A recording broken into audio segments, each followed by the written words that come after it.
নমস্কার বন্ধুরা, মা রান্নাঘরে তোমাদের সবাইকে স্বাগত। দেখো, গ্যাসে কড়াই বসিয়ে দিয়েছি। আজকে রান্না করব কুদলি পোস্ত। কড়াইতে তেল দিয়ে দিলাম। তেলটা গরম হয়ে গেলে কুদলিগুলোকে আমি একটাকে 4 টুকরো করেছি, সেইভাবে লম্বালম্বি করে কেটে আমি ধুয়ে বেছে রেখেছি। দেখো, আমি এইভাবে কুদলিগুলোকে কেটে নিয়েছি, একটাকে 4টে করেছি। এবার কুদলিগুলোকে আমি সব কড়াইতে ছেড়ে দেবো।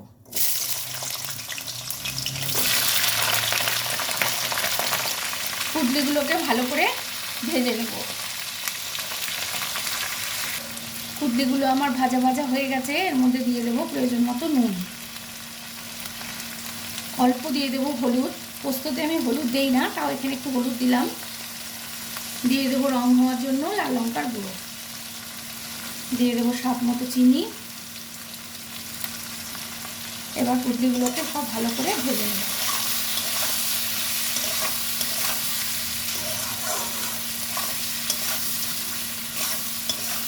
সব মশলা দিয়ে কুদলিগুলোকে ভালো করে আরেকটু ভেজে নিতে হবে।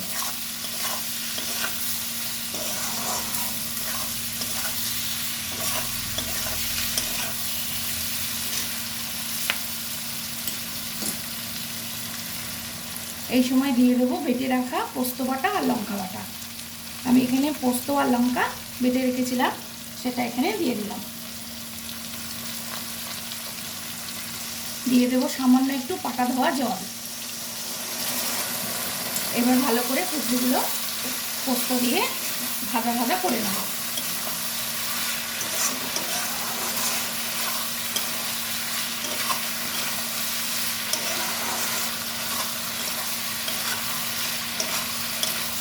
ততক্ষণ ভাজবো যতক্ষণ পোস্ত কাঁচা গন্ধটা চলে না যায়।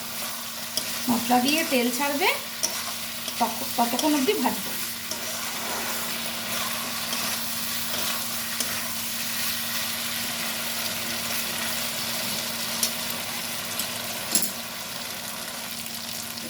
দেখো, মশলাটা কিন্তু একদম কষানো হয়ে গেছে। মশলার গায়ে দিয়ে তেল ছেড়ে দিয়েছে। এখন আমি এর মধ্যে দিয়ে দেবো সামান্য একটু পোস্তরই পাটা ধোয়া যে জলটা, সেই জল।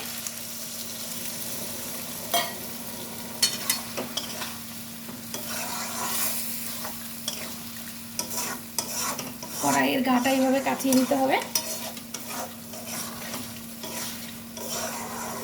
এই পোস্ত, কুদলি পোস্ত কিন্তু শুকনো ভাতে রুটি দিয়ে খুব ভালো লাগে। শুকনো ভাতে তো বেশি ভালো লাগে।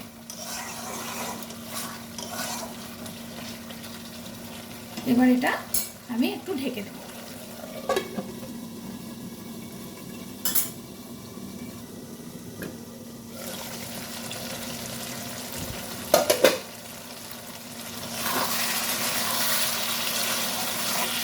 দেখো, কুদলি পোস্ত কিন্তু একদম রেডি।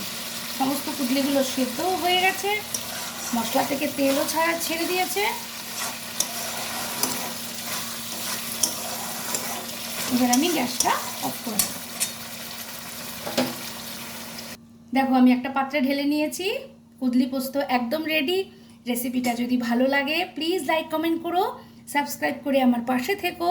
তোমরা ভালো থেকো, সুস্থ থেকো, টাটা।